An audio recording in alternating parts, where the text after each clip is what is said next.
On the line with me, I have Zuzi Fort. Zuzi, thank you very much for joining me here on Radio 2RDJ. Oh, it's a pleasure. Thank you for having me. There are so many things to talk about, and you've had such an interesting life. We will get to... you've written a book called Wicked, Welcome to My Private Little Hell, which is talking about mental health and a lot of other really important things, especially at the moment. Oh, yes. But I've had a look at your bio. You've actually had a really, really interesting life. You started life in the Czech Republic. Tell us a bit about that before you came to Australia. Oh, no, well, I was a child of a huge TV star, so that was an interesting experience. I lived the high life, I suppose, along with my mother, who was, I believe, a reporter and a journalist. So I, really enjoyed my life. I met a lot of interesting people. Had some fun experiences with my mother's stalkers, and generally just, enjoyed a fairly good life, even though it was a communist country.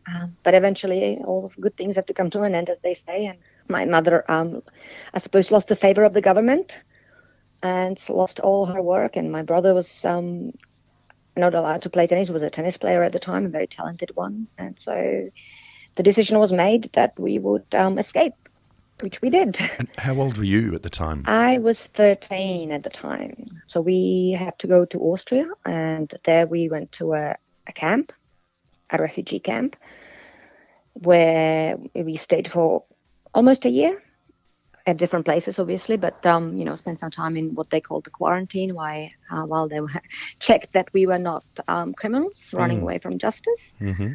That was an interesting experience for a 13-year-old, kind of from the sort of fairly spoiled girl suddenly being locked up in a what used to be old army barracks in a room with roughly 80 other people. But we did well, I think, as a family. We stuck together and even earned some money where we washed floors. So my mother, from the life of a TV star to the cleaning lady. It was certainly an eye-opener, but I think partly contributed to what was to follow, which was the sort of the mental breakdown to a degree. You talked about as a teenager, you'd suffered from anorexia nervosa.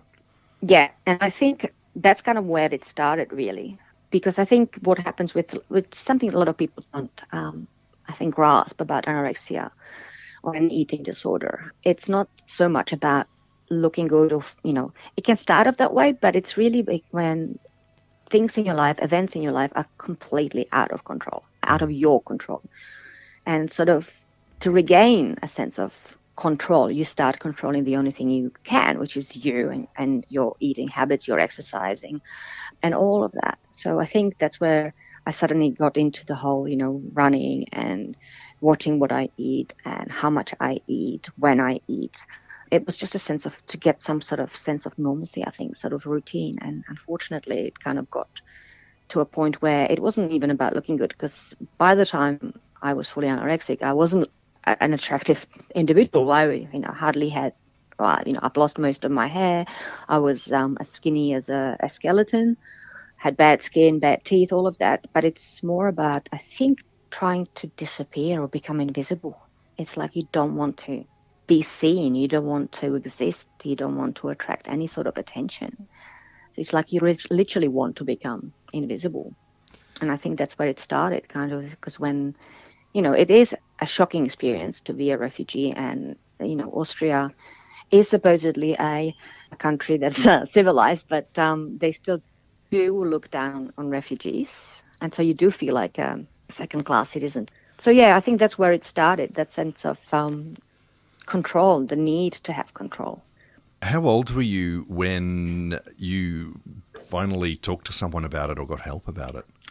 Well, the kind of the dangerous thing about anorexia is that you refuse to acknowledge it. You refuse to say that you have a problem. So it was only when we came to Australia and my mother dragged me to see a psychiatrist. So I was about over 14 at the time. I was close to 15. So for 2 years, really, my mother kept trying to fight it on her own, I suppose, trying to tell my family, my brother, that, I had a problem, and he didn't see it, he said. So I think about the age of 15, I saw someone, and of course I didn't believe him because I thought he was lying to me and he was wrong. But eventually, obviously, because it leads to other things. Anorexia leads to depression, obviously. Nothing is enjoyable anymore. You lose complete sense of joy. And then that leads to anxiety. So I was a wreck. I just wanted to die, really. It wasn't a case of wanting to commit suicide. It's a kind of a sense of, I can't wait for death to come. If that makes sense. Yeah, okay. So I did eventually talk to someone and kept going to see him first twice a week, then every week, once a week, then every second week. And it took a long time. I think that the hardest decision was to actually acknowledge, yep, I have a problem and I need to do something about it. And did you start, I know in your, with some of the information about your book, you said you started writing or started journaling some things when you were 18 years old. Is that how you initially sort of captured your issues? And I already thought that it would make a good book at the time. So I did start writing, but it was also for me, sort of sense of, if I write it down, I can let it go to a degree. Also, I was inspired by another lady who I met, actually, who wrote as well as a form of therapy. And she said, why don't you just write it down? And because you can read it on a piece of paper, it's different. You kind of can step away from it. And so I did.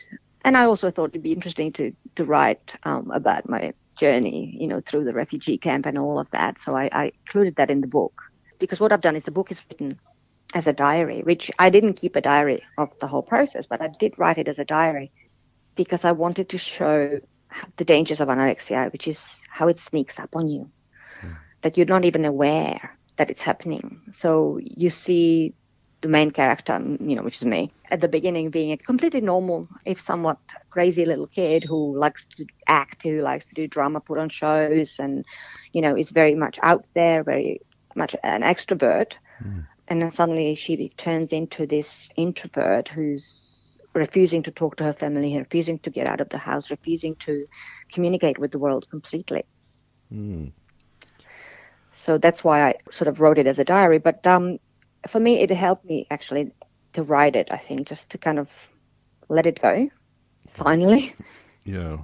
Because the thing about eating disorders, it's like an addiction. It becomes an addiction. You become addicted to counting calories. You become addicted to, the diet teas and the diet pills, and you become addicted to exercising.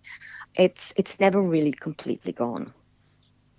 It still rears its ugly head from time to time, and you need to be kind of aware of it and say, well, yep, this is what anorexia, this is not me. Because anorexia becomes kind of like another character in your head, another person in your head, which is, you start having arguments in your head, which becomes almost schizophrenic at times. It's a very strange experience. Yeah. At what point did you think that you had some kind of handle on it? I think it sort of I started getting better when I was about 16, and I was about to do my HSC because I finished high school when I was 17. So I think that around that time when I was starting to kind of focus on the future, and I realized that if I wanted future, I wanted to be an actor and a writer and all of those things that I eventually ended up doing. But I realized that I couldn't do that if I stayed the way I was, if I lived the way I did at the time, as an anorexic person who literally, I had my time divided and everything was scheduled. I brushed my teeth at exactly, say 8 o'clock in the morning. And, if it was 8:02, I'd be freaking out, literally. So I knew that that's a problem. And so I started going and attending a drama school and doing evening classes, and slowly and sort of progressively, I think I got myself out of it. It still comes back from time to time. Are there any long-term physical effects from that? No, not at this stage, except for, the fillings in my teeth. Your but teeth, I think, yes, it does. I read that somewhere. apart from that, my hair's back, which is great. So you lost all your hair? Oh, not a lot of it. But Yeah, you it lost, was like yeah. coming out in chunks. Literally, if I just pulled on it, like I'd come out and have a handful of hair. So that's not happening anymore. And I've got 2 healthy daughters who are, my inspiration. And one of the reasons that I've also wanted to publish the book, because I can see, I don't want them to go through the same process. I don't want them to experience this hell, I suppose, that I've gone through, which it was. It was horrible. And you do a lot of work with girls and young women now. Yeah. Oh yeah, a lot of work. Do you notice that can you see it in young people to say, oh, just, watch this, or? Oh yeah. No, I can see it, and I can see it coming, and it's scary because sometimes you can't help them, sometimes you can.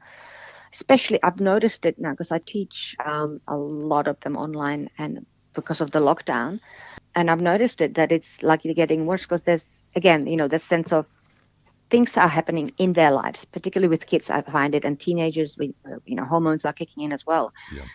and there's no certainty. They don't know when the lockdown will end. We are told it will end on the 25th or October, but we don't know. And they don't have any real contact with their peers. So there's that sense of things are happening around them, almost despite of them, and they don't have any active role. And so they start taking control of, this, start watching themselves more and analyzing themselves more. And I've noticed it, that they're getting more lethargic. They're losing hope, losing any type of faith in the future. They're saying there's no future. We'll never come out of lockdown. How do we get out of that mindset? It's very hard. I know it's a tough question. it's a tough question, but I just find that, I try and talk to the girls, and I'm a complete fool of myself, which I'm really good at.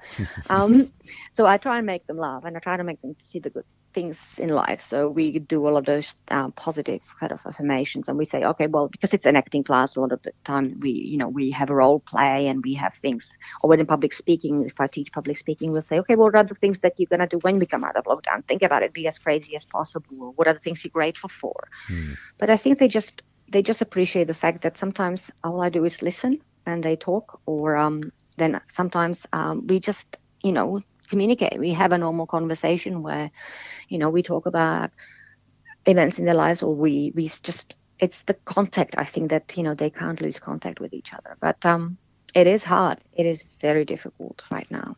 And it's also something that as human beings we're less likely to talk about, our mental health. I've said a few times before that, if you injure your ankle, people will say, oh, what happened? And you can tell them the story, and they'll ask questions. But as soon as you say, I have a mental health problem, they just go, oh, wasn't the weather lovely today? Or there's a stigma about it. Yes.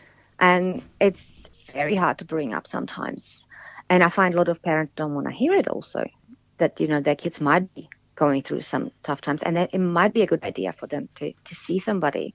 I know, because I've had, the whole lot. I had the eating disorder, I had the depression, I had the anxiety. They also sort of diagnosed me with Tourette's. Not the swearing one, but, there's lots of... There are lots of different forms, yes. You don't have to do any of those beep beeps. Yep. But there are a lot of different types of Tourette's. I've got one. And I've got slightly compulsive obsessive. So...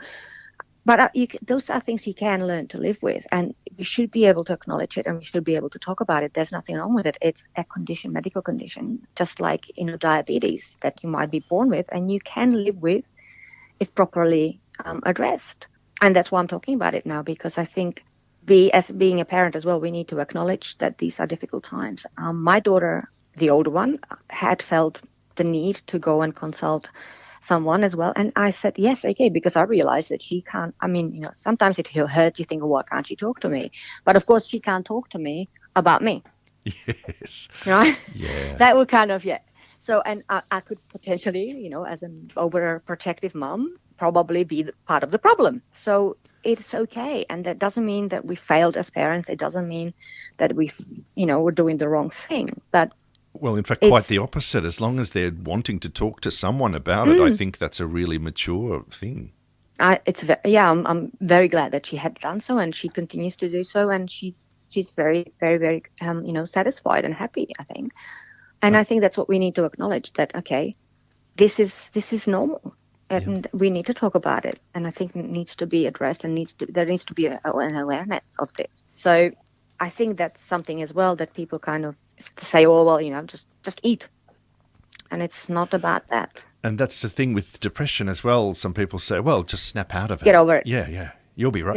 You just need to smile a bit more, or you just need to... Or don't to... focus on it. That's another thing I get a lot. Don't focus on, don't wallow in self-pity. It's just do things. Keep doing things. And you get to a stage where you're manically trying to keep busy, but it's not helping. So your book called Wicked, Welcome to My Private Little Hell, Yeah. it's a long title, is available online if people want to have a look at that. And also, if people want to have a look at your extremely interesting life story, you have a YouTube channel, I think, but you have a website as well. And yes, I do have a website. And my YouTube channel, it's got a lot of sort of help more along the lines of public speaking and all of that. But my website's got a lot of information as well. And the book is available in ebook format as well. And your website is zuzifort.com, so ZUZIFORT.com. That's it. Nice and easy. Okay, wonderful. Zuzi, thank you very, very much for having pleasure. such an honest chat with me today, and really appreciate that. Good luck with the book, and good luck. Let's hope we all get out of lockdown soon for everybody's mental health's sake. Yes, he's hoping, fingers crossed. But we need to just keep each other positive, I suppose. Absolutely.